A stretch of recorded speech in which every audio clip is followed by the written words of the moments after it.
African.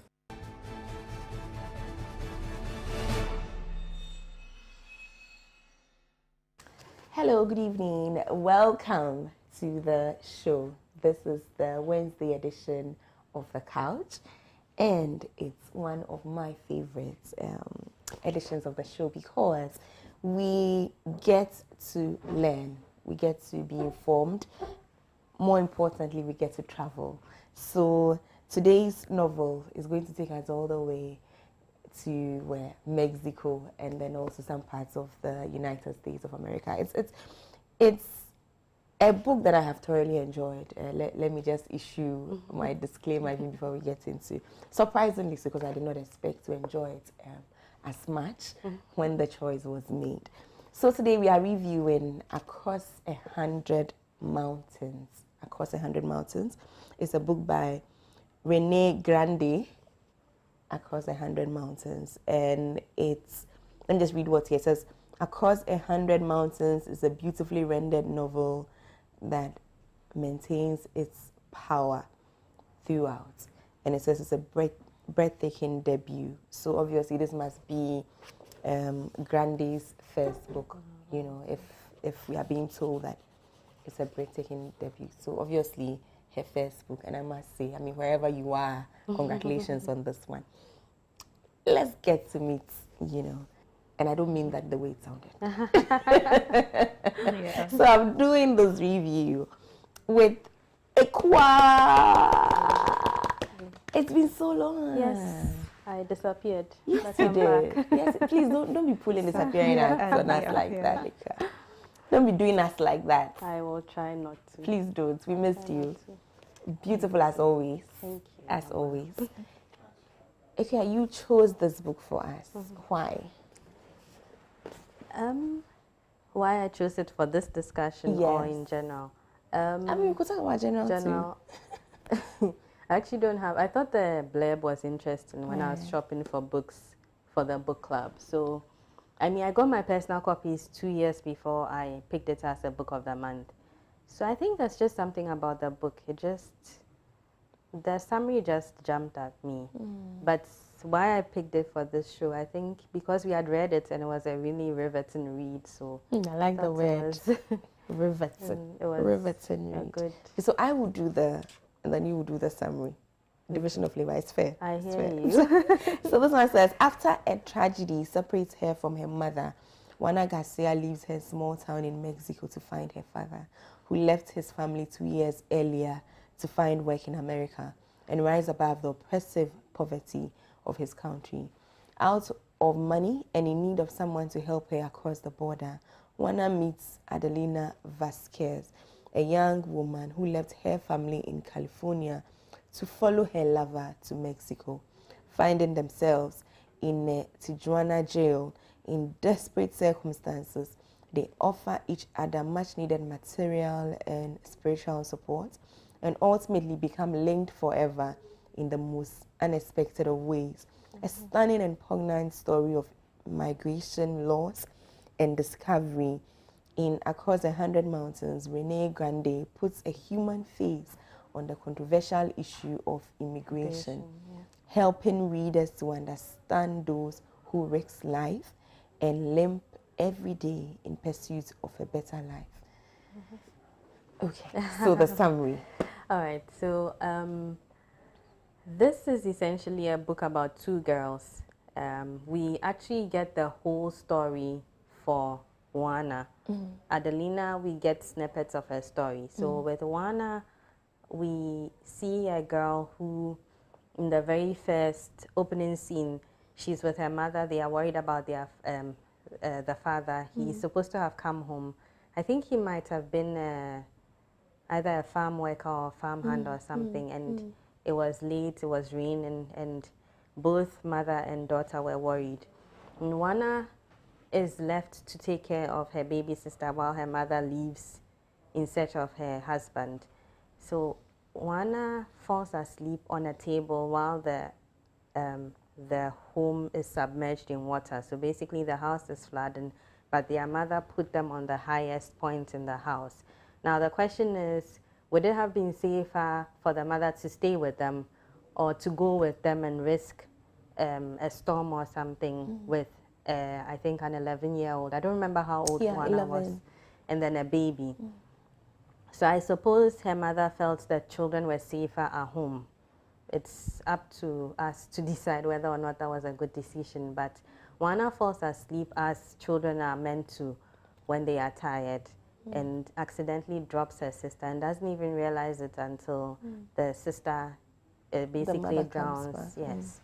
And so this is the background to which we are introduced. Her father eventually comes home. It turns out that a funeral for a child, they had already lost a child.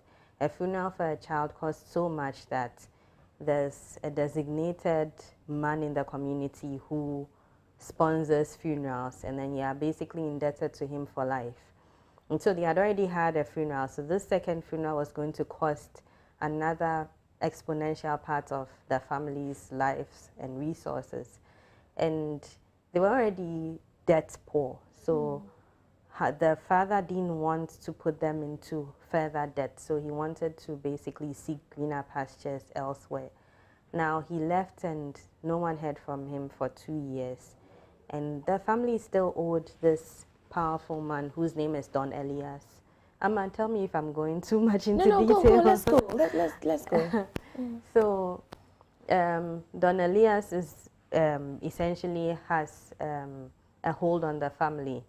And this father, who's supposed to have gone to the US and sent remittances home, both to offset the debt and to take care of his family, disappears into thin air. So Don Elias does what a lot of evil men do in that position by taking advantage of the poor widow who's grieving the loss of 2 children and the disappearance of her husband. Yes. I think the letters mean Anita. I don't even remember. Yeah, Anita. And having to take care of herself and her daughter. So we also have to, you see mental health as a thing here. A woman who has to deal with all this, being abused by someone who holds a debt over her for something that really shouldn't be, someone shouldn't be indebted to someone for that. Anyway, so this is getting longer than I thought it would be. Anyway, long and short, Juana's mother doesn't die, but she kills the man. She takes revenge over the man. After the man, so Juana's mother becomes pregnant. As to whose child it is, we don't know, but the child is born 7.5 months after. Oh, I think we do know. After the father leaves. So Don Elias takes the child from Juana's mother because he and his wife, get this, he's married, so he and his wife don't have any children. And this is a man who had been abusing women in the community for years and had not had any issues with any of the women, issues being any pregnancies. Children. So he magically now impregnates someone. So that's another questionable thing. But then his wife, and he and his wife come in later and take the child, tear the child away from the mother, this traumatized mother. So there's a third loss of a child here. So the woman actually becomes depressed, goes insane more or less, and then takes revenge on the man. And she's taken away into an asylum, I think. Prison. She's in prison, right? Yeah, she's in prison. Okay. She's in prison. She's in prison for many, many, many years. I think it's in the end where there's conversation around taking her to a psychiatric. Oh, right. You know, that's in the end. So she was in prison for the entire time? She was in prison for the entire time. Yeah, she's in prison for the entire time. You haven't even touched on Adelina. No, I haven't. So let's do Adelina. Won't you jump in? Okay, let me jump in. So that's one. Then there's Adelina who leaves home, you know, because she has a lover, you know, a 14-year-old in love with a way older man. You know, he sort of convinces her to run away from home. They leave home, and she ends up as a prostitute. You know, and she's doing prostitution not just to fend for herself, but this man also comes in and collects his share. You know, from that, we encounter a lot of you know, abuse. There's rape. You know, there's exploitation. All of these things, but the two meet. The two meet at a point where, in prison, that's Juana and Adelina meet in prison, where Adelina is mistaken for a thief at the station, the train station, when she's trying to, get to America to find her father. And that's Juana.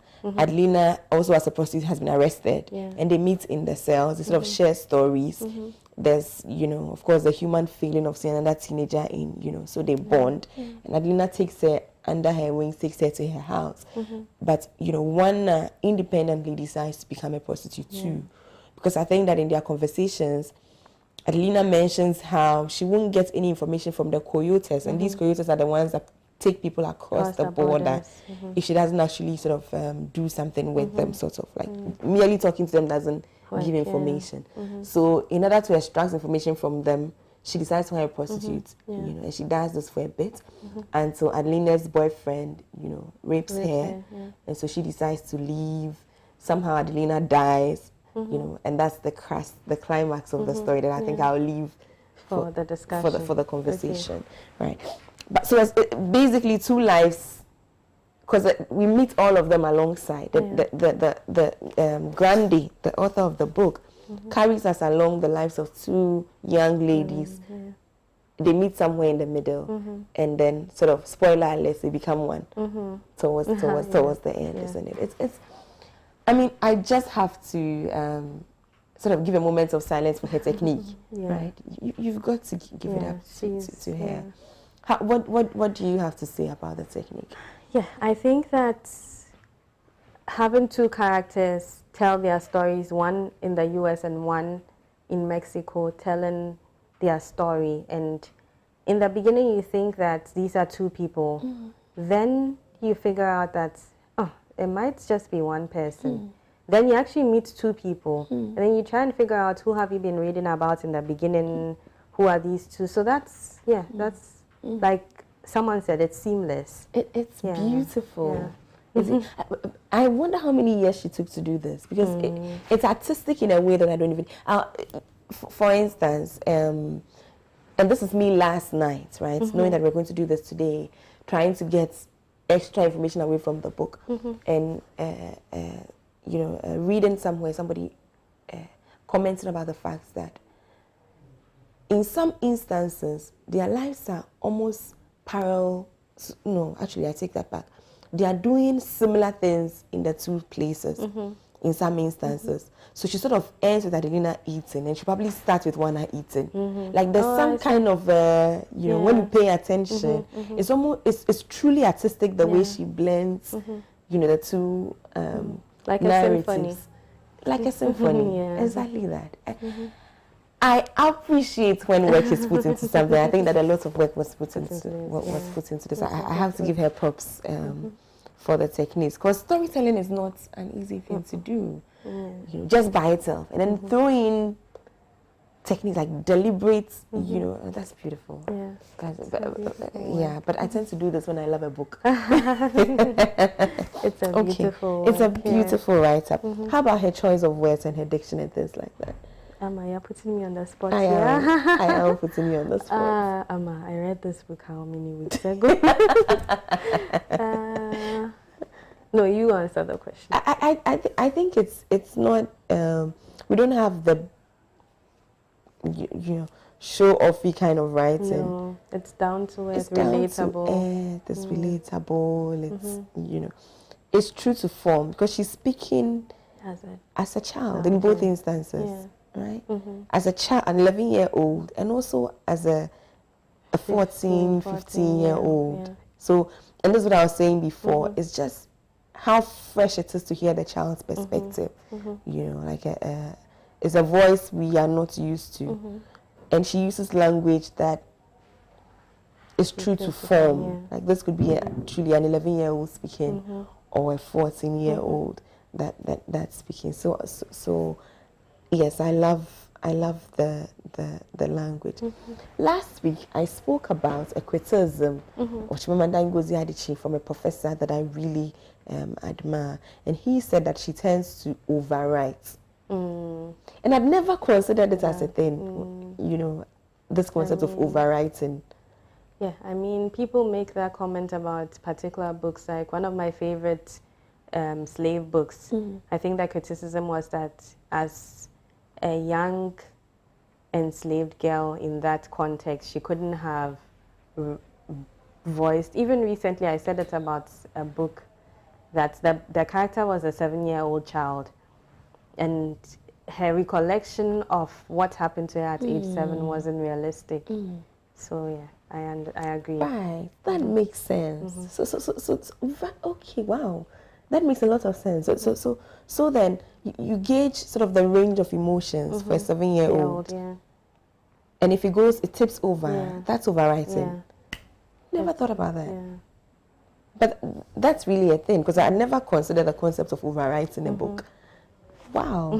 Wow, that makes sense. But you can't accuse Grande of overwriting this book. At all. You cannot accuse it. Because in some instances, I actually feel she underwrites. Right?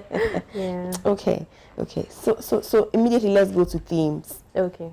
What would your theme from this So book migration is, like you said, the obvious theme here. And I mean, this story about in post-Trump era, the whole wall migration immigrant thing, especially with the US and Mexico border, it's a major thing. So the question for a lot of people is, why migrate to quote-unquote greener pastures? And I think I saw a quote, especially in the aftermath of or during the Syrian war.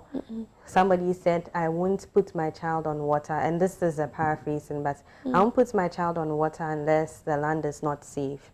So it's kind of why people move. And migration is such a part of human history that it's interesting that in today's world, people frown on migration because it's essentially part of human life. People, when you're in a place you don't feel safe, you leave.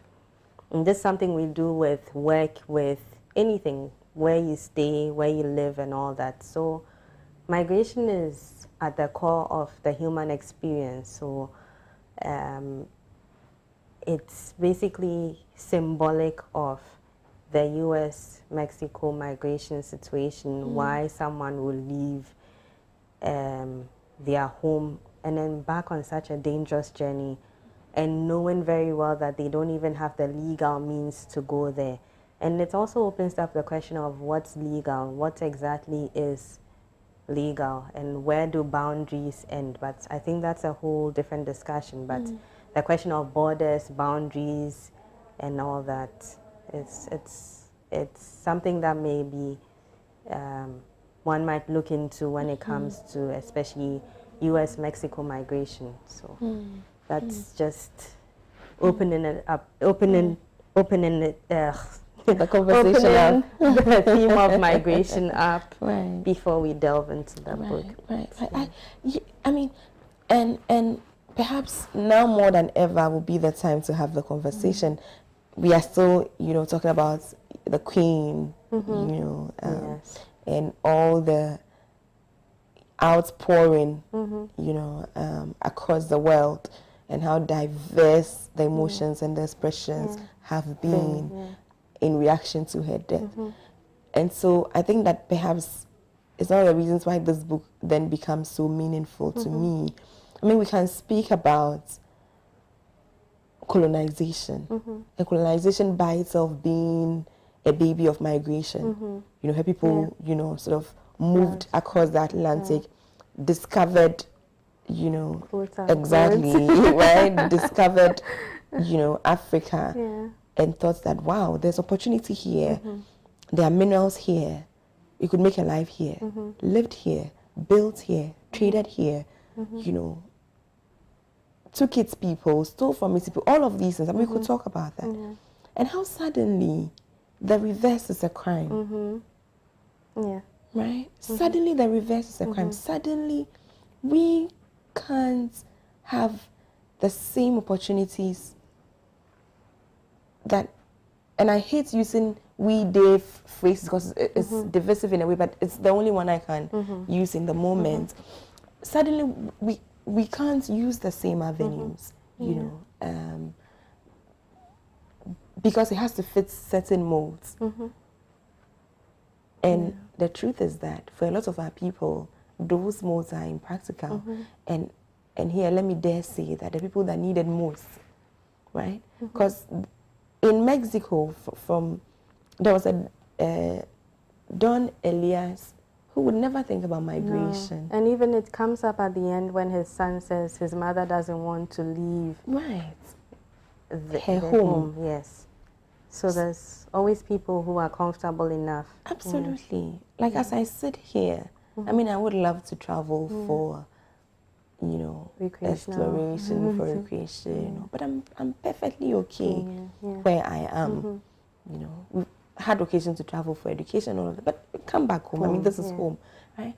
But there's also a chunk of people for whom that migration would mean literally a life-changing, you know, in terms of their finances, in terms of exposure, you know, access to healthcare, you know, so much. And so it's a tricky conversation. It's a very tricky conversation, and perhaps we need to have it. It's a difficult one. We need to have it because, I mean, you'd ask for things like passports, travel experience, you know, who are you going to see? And these are answers a chunk of the people that really need it. He wouldn't have a travel experience. He wouldn't know anybody in America, you know, and things like that. But they are the people that need it. And I thought it was interesting when Miguel Garcia spoke about how, in explaining to his daughter, Juana, when he made a decision that a day's work would be more than the earnings from a day's work could take care of, you know, that his monthly wage or weekly wage, I'm not too sure what it is, I can't remember now, couldn't be compared to a day's work across the mountain. Isn't that, I mean, you know, so it's not as if I want to come across the mountain and come and sit there and be a liability. I want to work just like I'm working here. But isn't it interesting that just across the mountain, for that same level of effort, I could be making quadruple what I'm making here. And yet somehow I'm not allowed to. And you know the interesting thing about the border is that literally, like the way borders are drawn between the Mexican border and then the Texan border, I mean, it's like literally when the border was drawn, there were people whose families ended up here and then other families ended up here. So it's like the idea of a border is fictional, if you'd say. Artificial. Artificial. So it's like, what gives, how do I even put this? How do I end up at the other end of the border, and if of this illusory border, and if I need resources that are across, I am prohibited from making the journey across. And who determines at the end of the day that this is the line? And it's even the same in African settings. The line that's drawn, which is in many cases has been called artificial, like you're saying, that the partition of Africa being artificial. And basically all over history, if you talk about the Berlin Wall, it's literally drawn through homes so that you could stand somewhere and look into the other side of the same city or the same area or neighborhood or even into the next house. So the idea of borders and boundaries has for a long time been very artificial, and one would think that as the world is moving on, that would recognize how artificial these boundaries are. Even talk about the partition of Pakistan and India in light of all that's going on now, how artificial that was, where people would end up at different sides and still be related to each other. So, yeah. It's a big conversation. I remember a couple of years back, you know, with is it Cameroon? You know, was it Cameroon? I'm looking at a producer, he's only on my face. But yeah, this Ambazonia issue, I think. And I remember having a conversation on the couch around it, and somebody's talking about how it was so artificial that, you know, a chunk of his family lived here and a chunk of his family lived there, you know, and how just illogical you know, it seemed to him that, I mean, he belonged on both ends, really. Directly, I mean, indirectly, whichever way you looked at it. And yet how, you know, this whole notion of a border sort of sought to divide them, even as a family, you know. And you're right, Aekua, when you say that. Perhaps in 2022, we need to look at, you know, perhaps how inhumane these borders are, you know, and how, I mean, reading accounts like these and other ones, how sort of people have actually lost their lives in trying to walk across. Yes. There's another book, American Dirt, that also talks about the same trying to leave. And that's actually the journey and how dangerous it is, like trying to jump on trains, freight trains, that is, just to get onto the other side. So, yeah, these stories make you wonder. Right. And the gatekeepers, I wonder, you know, I mean, in that moment, what do you think you are doing? And I'm sorry to stay here a little bit. I think it was in Trump's time when we heard stories of, you know, children being taken from parents, you know, as a punishment, sort of, for crossing the border. And I mean, even it goes back to internment camps, for instance, Japanese internment camps where parents are separated from their kids and then kept in camps. Because this happened also in the, I think, during the Trump era, where you'd have parents kept in camps. What was it? What they were called? There was a name for the camps. But basically, these immigrants are kept in camps and their kids taken away from them. And it's a question like, how can this be happening in 2022? So I'm happy that she chose to. Oh, sorry. Maybe humans don't change. It's amazing, isn't it? It's almost as if we get worse. Yeah. It's almost as if we get worse. And I'm happy that she chose to write about it, Grande. And, you know, like I always do, read around the book. It turns out she herself has lived it. Right? Yes, it's her lived experience. She talks about being separated from her parents. She said her dad left when she was a year old, and her mom left when she was 5. Oh, really? And so from 5 to I think about 9, she lived with a grandmother. And she dealt with all these issues of abandonment that she speaks about. You know, where she was wondering, are my parents going to ever come back for me? Will I ever see them again? Until she's 9, when somebody makes a trip back for her. And having lived through the journey herself of crossing the border illegally, you know. And also for her, and I don't think she sort of expands on that so much, but for her, living in America without a green card, until I think she was in high school, you know, and the essence of that green card and what, you know, she speaks very elaborately about it. Of course, she can't pour herself into the book, you know, because she talks about making sure that it's not only her experience, but you can understand why it's important to her. And I think she does brilliantly, you know. She does. With this subject matter of immigration, migration, you know. And legality. Legality, right. Okay, so that's the main theme of the book, but there are other themes, right? Like what? So speaking about legality, for instance, when Juana leaves Adelina in Tijuana, the idea is that Adelina will go in through the normal legal route since she is American, and then Juana will take the illegal route, so to say, and they'll meet up eventually. So Adelina, being American, will help Juana eventually. Then Juana gets the border, is caught, and then deported or sent back without even basically touching stepping foot. It was so funny the way it happened. When she dived back into that thing. Then she returns to find that Adelina is dead. But Adelina more inadvertently leaves a gift for her, which is the gift of legality, which is her identity and her birth certificate and everything that makes her legal. So the question of legality, what makes somebody legal?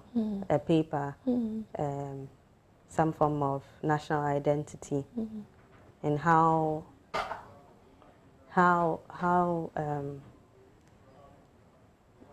what's I'm the struggling word? with you. Because I know exactly what you want to say. I'm struggling with you. I can't find a word for it too. Maybe still illusory. Artificial. Even though, yes, We made still up. use artificial. Yeah. There's a better word, but I can't seem to get it. Oh, I'd anyway, love to hear but it. Don't stop searching for it. I'd love to hear it. That might take us a while. But basically, how this Wana getting this gift changes how she re-enters the country. And so, I mean, in our own histories, people using other people's identities to cross over into other cultures and all that. So basically, what exactly is legality and how ephemeral that notion is, you know, of being legal or having an identity and a citizenship to a particular country. Yeah, so that's another thing that could be discussed. Well, as you say that, I remember something else in the book. Remember when they were on the train, when Wana is on the train trying to get into Mexico, is it? As in the town, leaving her village into the town, right? And she encounters the woman whose child dies in the car, and then a man and a daughter, is it? And then how on the is it a bus or the train? The La Migra comes on, the police, they come on and they are searching IDs. And she remembers that because the first train had left her behind and her belongings were on the train, she didn't have any ID on her. And how in that moment she was so scared that she was going to be asked off. Because other people had been asked off because they didn't physically possess those identifications. And how just because one man had said, she's my daughter, the police had left her, right? And I think it goes directly to what you just said. So what constitutes that legality? Is it somebody saying it? Is it that paper that she actually had but didn't have with her in that moment? It's a very good, and perhaps it's more meaningful to me because of a conversation I had again on the couch, I think 2 weeks ago, with the, oh, help me out guys, youth of the Zongo community, right? And he speaks about, is it the Hausa people? The Hausa people in Ghana, you know, the fact that they sort of migrated here to help with a war from Nigeria, as far back. When we were doing Ile-Ife and all those things, when other people were migrating to the place, that's how they also came in. But because they were warriors, so to speak, they came to fight a war. The war was over. They sort of also integrated, you know, just like how people migrated from somewhere and also integrated. But how they sort of stayed within what we now call Zongo communities. Therefore, are not from the north, right? So they are indigents of wherever they are. If it's Accra, they are indigents of Accra. If it's Kumasi, they are indigents of Kumasi. And how the system expects them to be from the north, and how that is posing a problem for them. Identity. Yeah.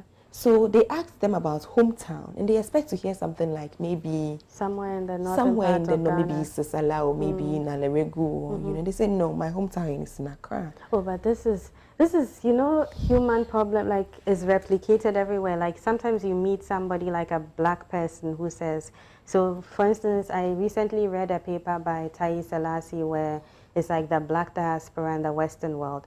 This is somebody whose maybe mother is Ghanaian, father is Nigerian. She was born in the UK, went to school or grew up or was raised in the US, but has allegiance to Ghana because she eats jollof that her mother prepared. She speaks to her father's relatives who are Yoruba. So it's like identity in itself and wherever you come from is convoluted. You can't exactly pin it to a particular place. And it shifts, it changes. Like Hausa, you expect maybe will be from the northern part of Ghana or Nigeria. But there's somebody who comes from Kumasi and does not have any allegiance to the northern part of Ghana, but lays claims to Kumasi, and yet we deny those things because of the stereotypes and whatever our expectations are of a particular people. And it's replicated all over the world, where you have a Japanese who's actually American, has never been to Japan, or a Korean who lives in a particular place, or an Indian in the UK who is maybe English or British or whatever. And it's so convoluted, and we have these expectations that because they look a certain way or have a certain name, that they should, because we think, and this is our idea of who somebody should be, that they should come from this place. And we insist on it without thinking that there's migration, there's intermarriages and all that. Like I recently saw, and sorry, I'm going off tangenting, but there's this actress, Frema Japan, on, for instance, New Amsterdam, a TV show. And it turns out she's actually Iranian Kurdish. But of course, her father is Ghanaian, so she's black. And she grew up in the UK, so she has a UK accent. So there's this multiplicity of identity and race and culture that make up this one person that you cannot pick apart by just listening to the person's name or seeing the person's physique or listening to the language that they speak. So anyway, it's a very interesting thing, and you see, in this instance of this person that I spoke about, I think the peculiarity there is that, for instance, if I have a child and sort of, let's say I live in the UK, right? Say I never came back after school, and I'd found somebody there, gotten married, and had a child there, and that child identifies as British, and the child is pushed. The child can sort of point to Ghana. Yes. But in their case, they can't point anywhere. Yes. And that was the peculiarity of of theirs. The fact that, for instance, in getting a Ghana card, you are required to sort of name a hometown. And they name Accra. And somehow it doesn't sit well, because you can't name Accra when you don't speak Ghana. And your name obviously is not from Accra. So he speaks about very, peculiar difficulties that they have in acquiring a passport, in acquiring a, national IDs, because the system simply doesn't appreciate that kind of peculiarity. You have to come from somewhere. You have to have a hometown, right? The people of the Ghana, Adangbe, they migrated from somewhere. But this is their hometown. They can lay claim to it. Other people in the Western region migrated from somewhere to get there. But they can, and we accept that. Yes. But we simply cannot accept how a man called Badamazi, right, can say that I am Ghana. From Accra. I don't speak Ghana. I speak Hausa. But I don't have a hometown anywhere else apart from Accra. It's a tricky one. But I think that's the thing. In 2022, shouldn't we move beyond the artificial boundaries of what identity and whatever we expect it to be is? Because honestly, our kids grew up in Accra. And yes, they might be able to say that they are from maybe Cape Coast or wherever. But honestly, it's changing. Even we grew up in Accra. So we are like generations removed from our hometowns. Yes, we may go back. Some of us don't even go back. But shouldn't our identity, shouldn't what constitutes it change as the times change? And as we are actually aware that this is it, that actually these are second, third generation Accra dwellers who may have names other than Ghana names or other than Ashanti names in Kumasi. And these are metropoles, like these are the metropolitan area. So of course you have people migrating into the society. Like actually there's a Brazilian community among the Ghans who came as a result of the slave trade, came and settled here.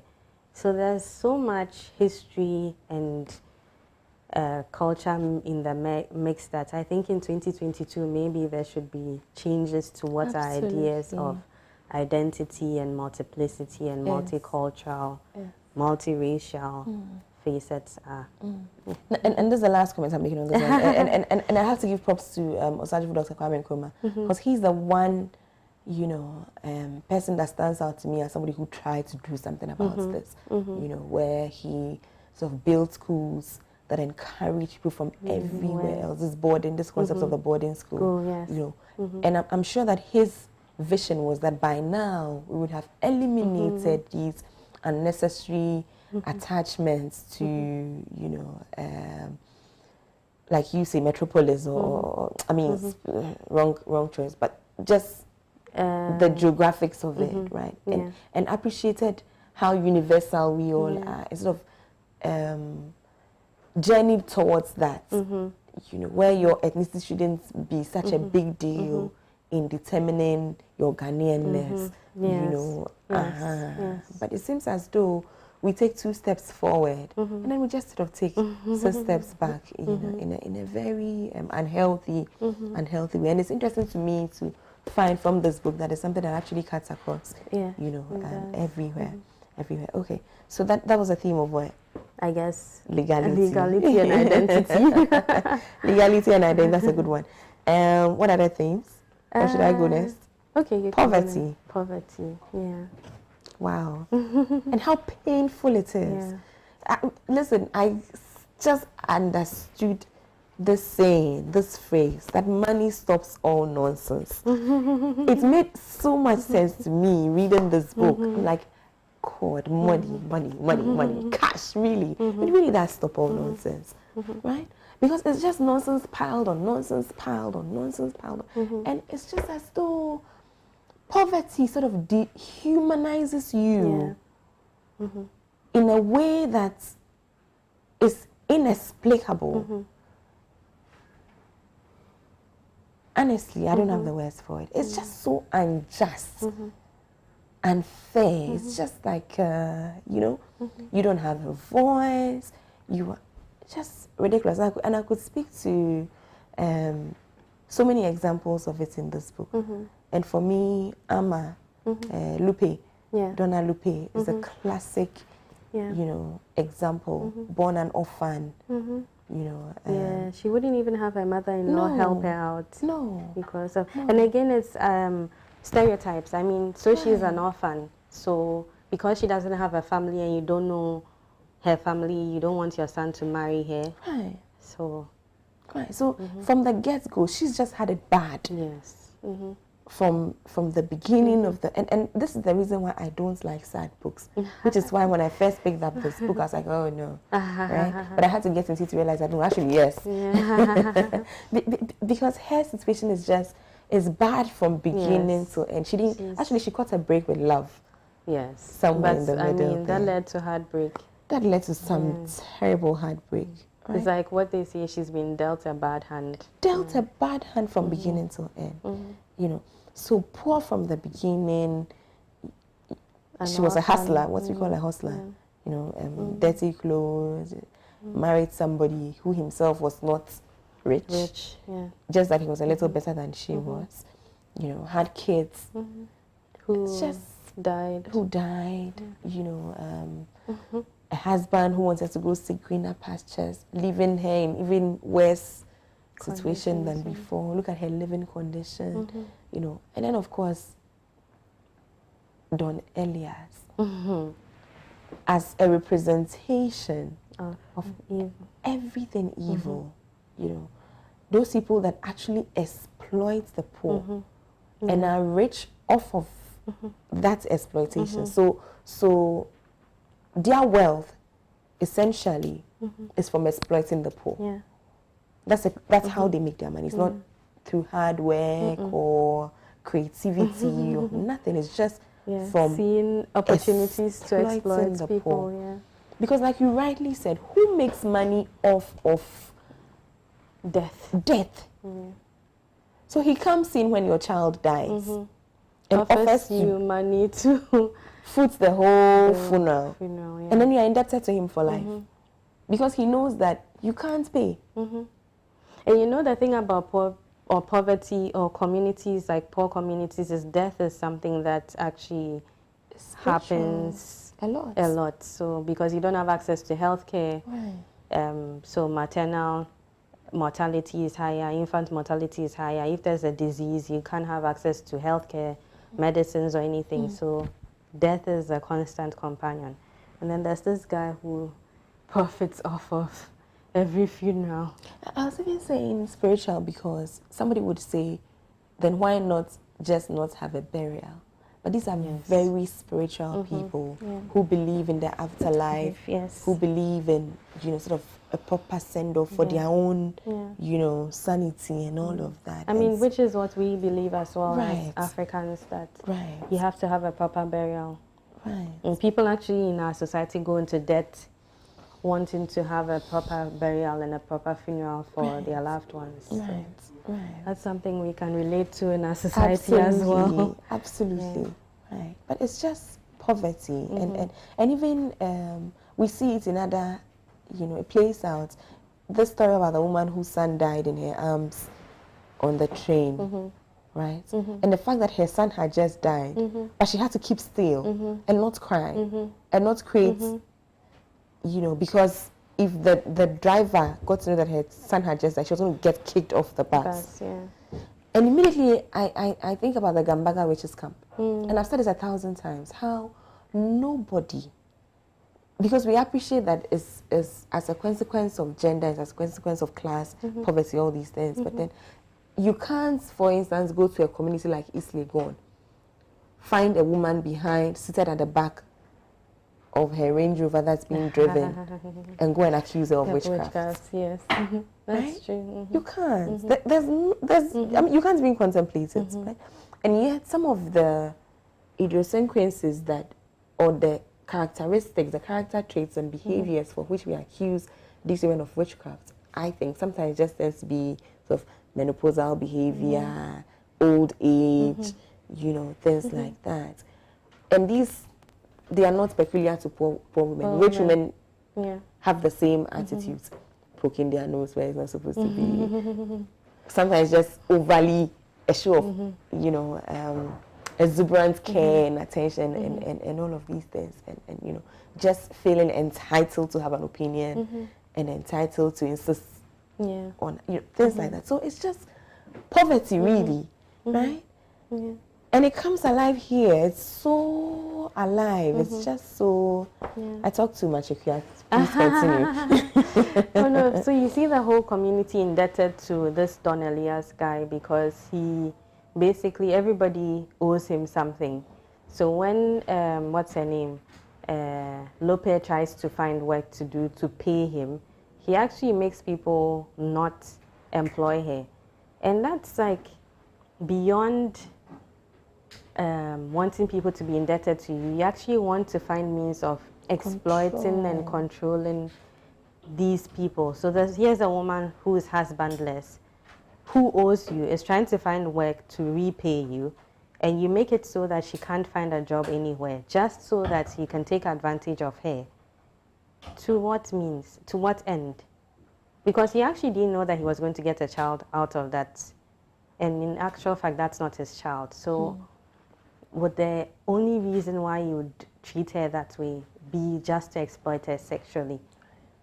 And that just tells you just how evil such a person is. Yeah.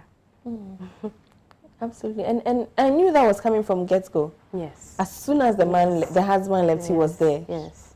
Yes. As soon, and we get to hear from the mother-in-law how beautiful she is. Yes, yes.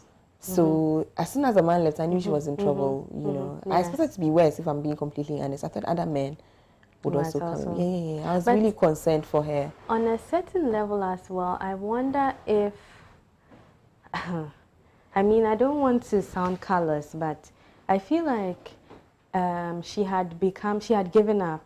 Because if you see how her daughter as a 14-year-old was willing to go out and, because I kept thinking, run away. This is a man who keeps coming for wanting something that you suspect already. Why not take your daughter and run out? Because I actually was worried that he would actually abuse the daughter as well. Yes, so I had the same feeling. Why not just run away? Like, is it not better to leave than to put yourself through all that? Right. But that also makes you see that she's actually going through something that's not allowing her to think properly. Straight. Yes, it's almost as if she had given up and she was depressed.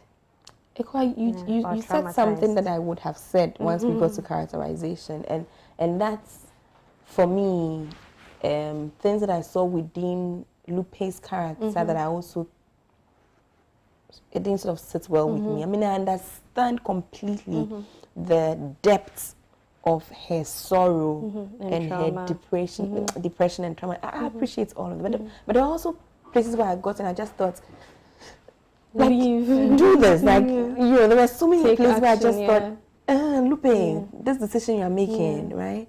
So, yeah, I think in the end, when the issue of psychiatric help came in, I just thought, oh, okay, what if it was just a mental breakdown? I think she had had a mental breakdown. Right, right. That then made it impossible for her to sort of see clearly and make the right decisions. Just sad, isn't it?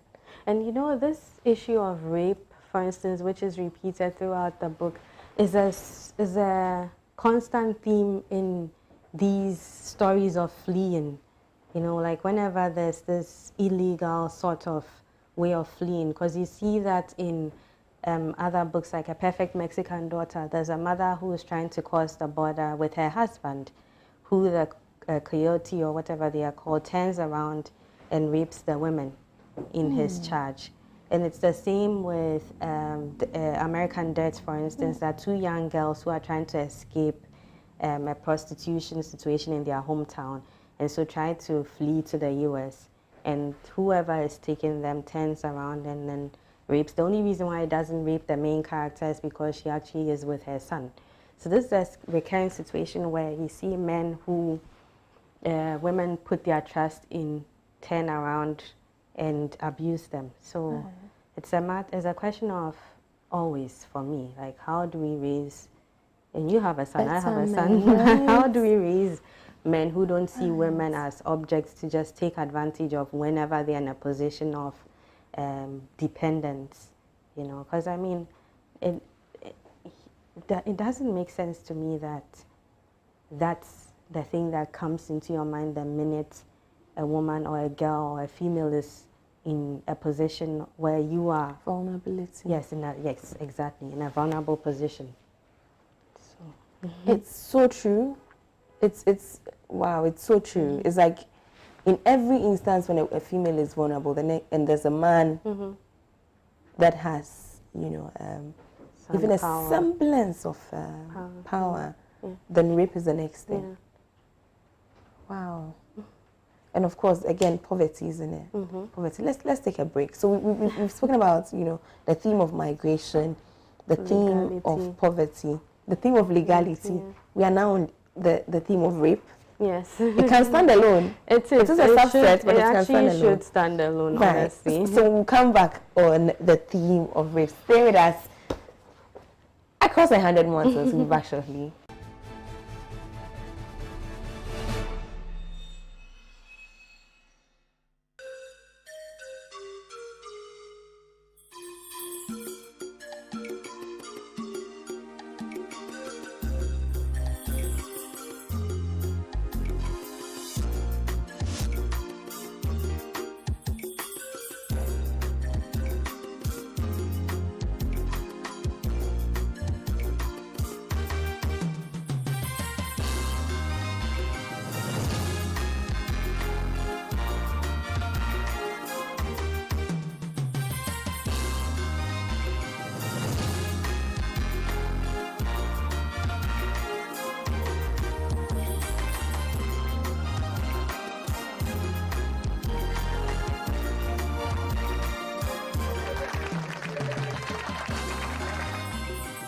Whatever the occasion, with ATL, you can never be out of style. ATL, bringing fabric to life.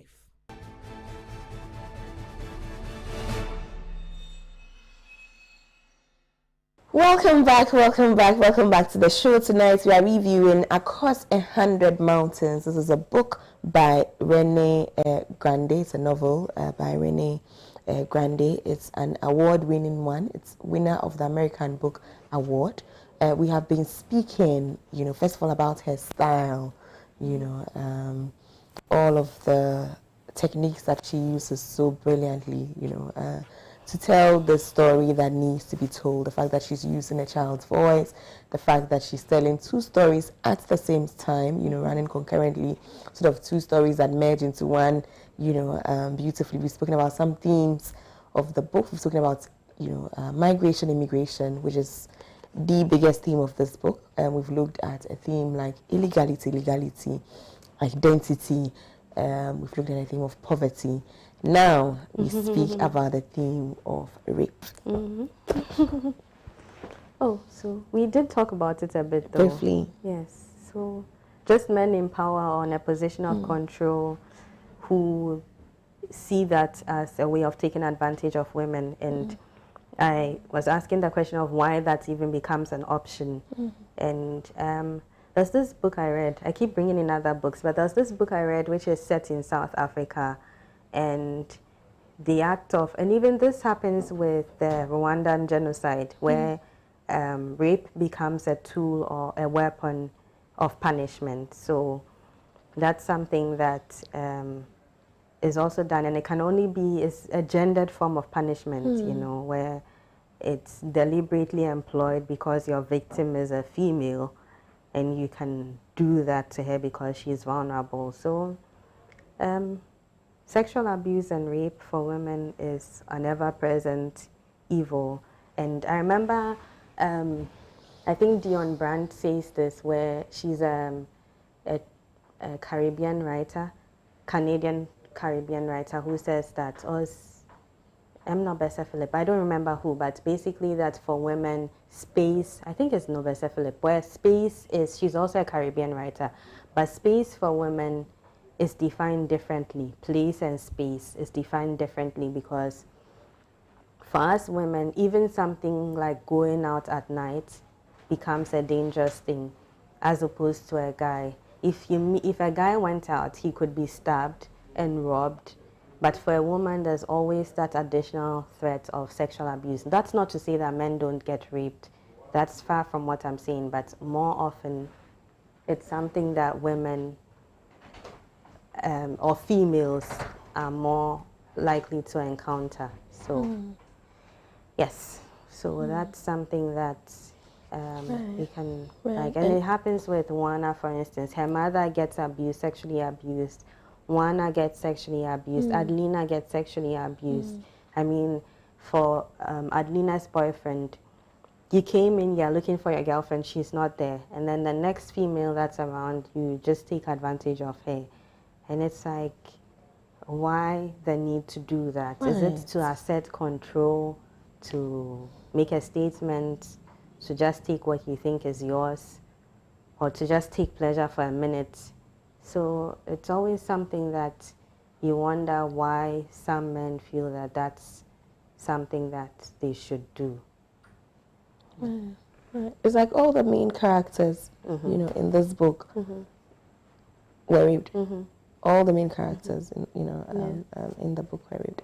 And I agree with you 100% on everything that you said brilliantly, eloquently. For me, it's also just the issue of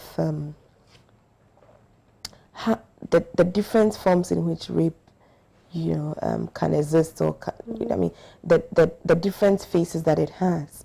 So, for instance, what happens between Don Elias and Donna Lupe? Would that be rape? Definitely.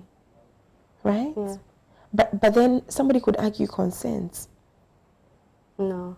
But that's the thing. I mean, there have always been women who are in a position of subservience or vulnerability, so that my rent, I don't have the money for rent.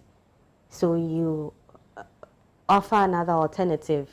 And yes, I have to take that alternative, but am I actually consenting to the rape? And I mean, it's the same case in statutory rape. I mean, yes, I'm a girl who has consented to sleeping with someone, but I'm not at the age where I can actually consent to it. So consent in itself is questionable. Right.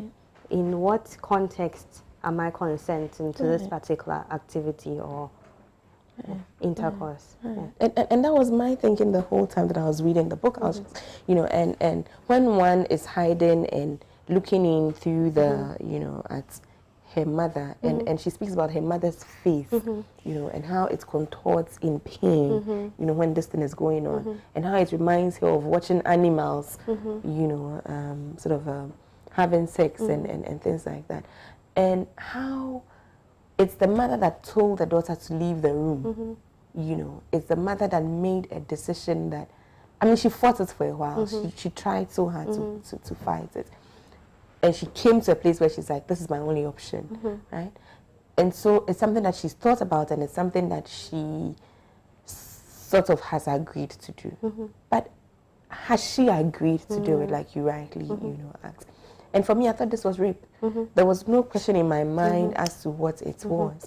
But then, in terms of the technicality of arguing out a rape in a court case, this might just not, you know, fall within the straight lines that are, you know what I'm saying? So I'm reading this other book by Annette Reed Gordon, and she says historically, from as far back as human beings existed till now, rape is the most difficult thing to argue, because there's always these questions. It's like, in our society, the most common thing, now you know, so it's like, why put yourself in that situation? So to argue rape as a legal thing is always difficult. It's a very tricky one. But I don't, which is why I don't like to do that. And I actually, I mean, of course I can decide not to, because I'm not a legal person.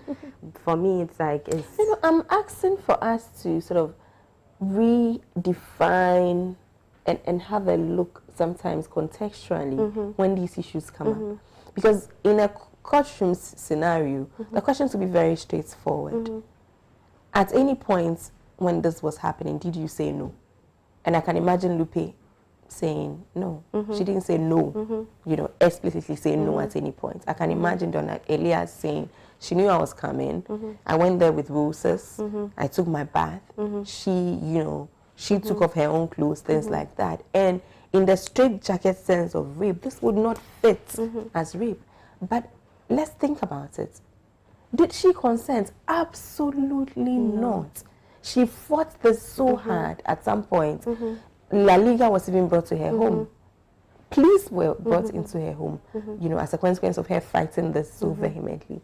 And, you know, I could give examples of young girls who have lost their virginity, who on hindsight believe that they did not willingly lose it, yes. right? There are conversations around, and you make brilliant examples too, where people in school, for instance, a lecturer says to you, meet me here or I'll fail you. And this girl knows that I have read, first of all, she can't challenge the grades that she's getting. How do you challenge, how do you don't even see the marked scripts when it's done. So you can't even challenge the session and say, and they are getting failed over and over and over again.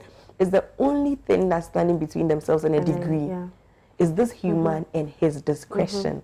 Full stop. There's no other authority that can question his decision that you have failed an exam.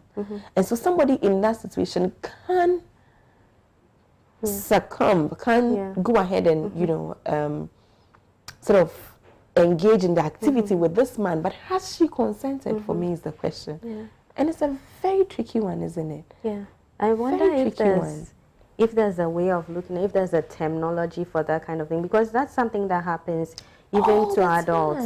I mean, there are women who, in the work setting or, in the professional setting, are forced to have to do that, sleep with men in higher positions to secure their job or to get a promotion, to maintain their, and that it almost seems as if they are consenting to it, but really, if you put it in context, are they actually consenting to that particular thing?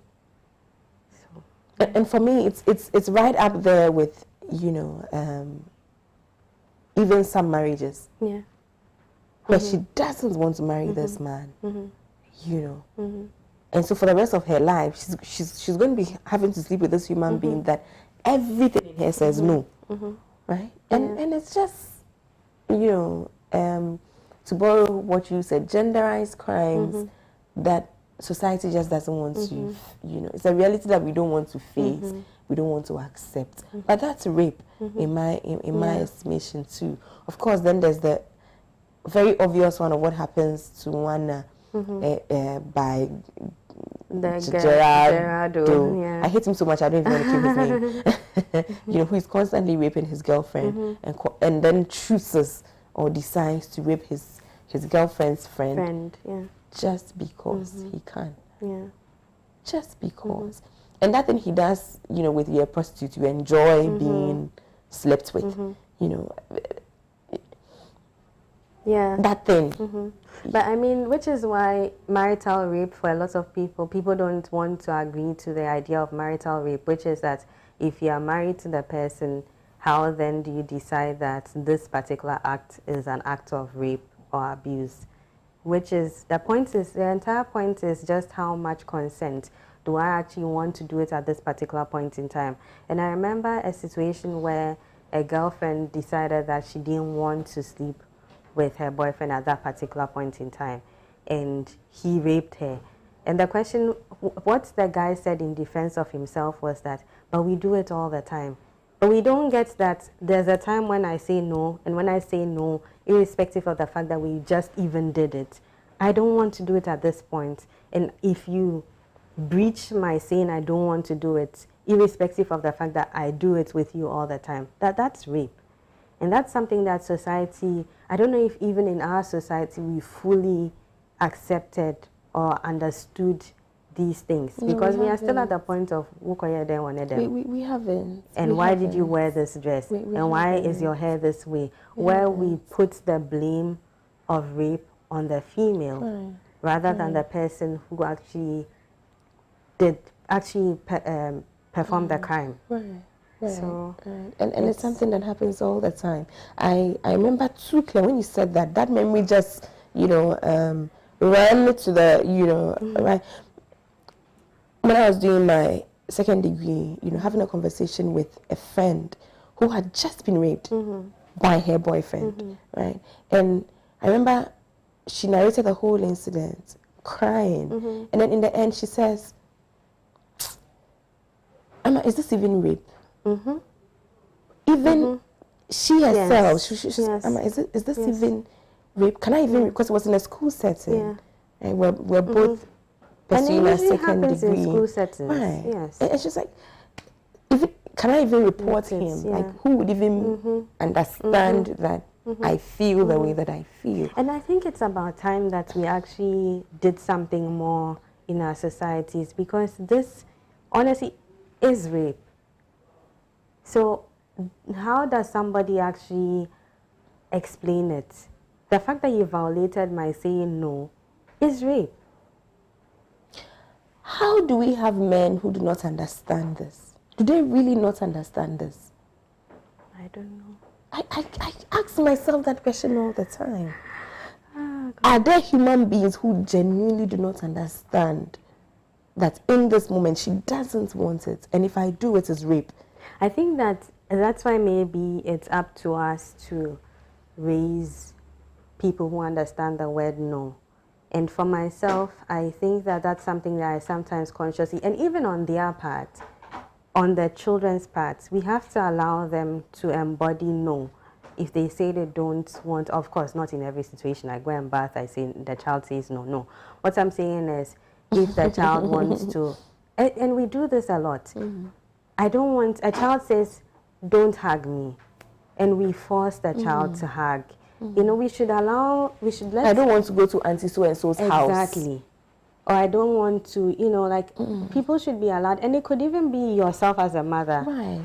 Give me a hug. The child says no. We should let the child understand that this is what you don't want at this point, and I don't trespass that. You have a right to your no. Exactly. And that's the same way as a mother as well, that it should come to a point where the child understands that if mommy doesn't want at this point to be hugged, the same way I give you that respect should be the same. Because if we don't raise children who understand no, then we raise adults who don't understand no, because the last time you hugged me, the last time you kissed me, or the last time we did something, and so because of that, you saying no at this point shouldn't hold. That last yes holds forever. Yes. And it could even, I always say this, it could even happen in the middle of the act for whatever reason that the girl has changed her mind. And you should respect it. The same way you can pull up your trousers and say, I don't want to anymore for whatever reason. It's the same way the girl should be able to, and it should be okay with you. You should understand it. So I think that as a society, we should be able to raise children who understand no in whatever form it happens. Normalize it. Yes. Normalize dealing with no. And saying no. And no. And receiving no. And no should be enough reason. That's another thing that I've read, that no doesn't need an explanation. I don't need to explain why. No in itself is a complete sentence. That's a full sentence. Yes. So I think, I don't know if that's enough. But, and also maybe toxic masculinity, because some acts of sleeping with people is just to prove that you can, and some kind of accomplishment and all that. I mean, toxic masculinity is a whole other conversation about men wanting to portray themselves as man enough. And that's... And for that, of course, the two repulsive characters that we have in this book, but more so for somebody like Don Elias, who obviously is impotent. Let's talk about impotence. Right. so for somebody like that, then going around and sleeping with everybody sort of gives him some, I don't know, feeling of, like you macho. say, right, that masculinity, yeah. because he actually is an impotent man. And he makes it his business to go around sleeping with everybody that he can. To prove what exactly I don't know, right? That's a whole conversation on its own too. So perhaps we need to deconstruct and look at masculinity, you know, and call it out for what it is. That if your idea of masculinity is raping women, you are only betraying that you are actually a very weak human being. Yeah. Isn't it? You're showing the world how weak you actually are. Because a strong man is the one that can take a no. And is confident in himself and in his masculinity enough to receive that no from a place of confidence and from a place of, this doesn't touch me. Right? But your inability to sort of deal with that no and not need to sort of prey on the vulnerable.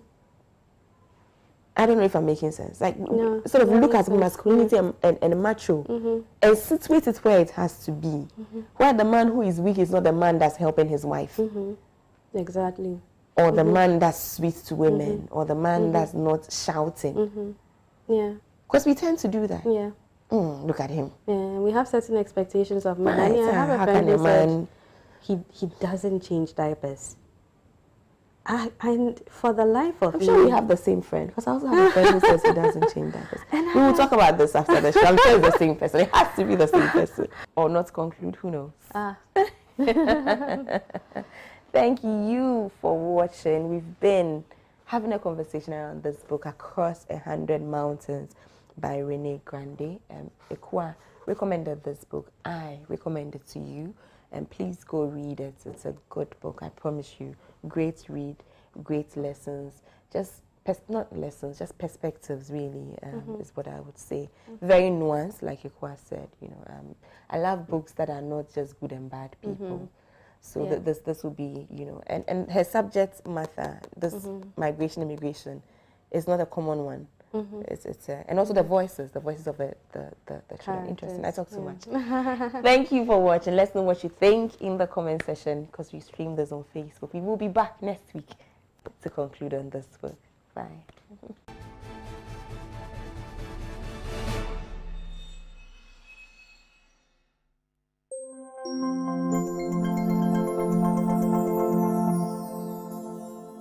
Your authoritative television platform is 6 years old. Hooray! It's been an exciting, challenging and amazing 6 years of television programming interlaced with news, documentaries, current affairs and shows designed to inform, educate and entertain. For 6 years, Pan-African Television has championed the agenda and effort of Pan-Africanism and other progressive focus around the world, while exhibiting true professionalism in holding duty bearers accountable and speaking truth to power. On Wednesday, 21st September Pan-African Television will open its studio doors to its cherished viewers for an open show from 6 a.m. to 12 noon as we celebrate 6 years of excellence in broadcasting. Viewers will have an opportunity to interact with their favorite presenters and anchors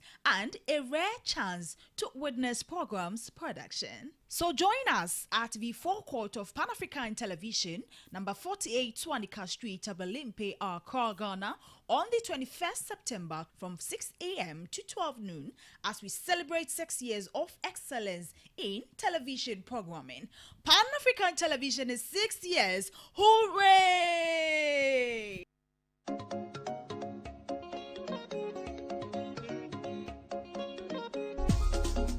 Hello, my name is Jifa Tega and I am an NDC communicator. Pan-African TV is celebrating 6 years and this is my favorite channel or station of all days because honestly the content that I've enjoyed these past 6 years is no joke compared to others. And I really hope that this is just the beginning because I know that there is much more to be expected. And I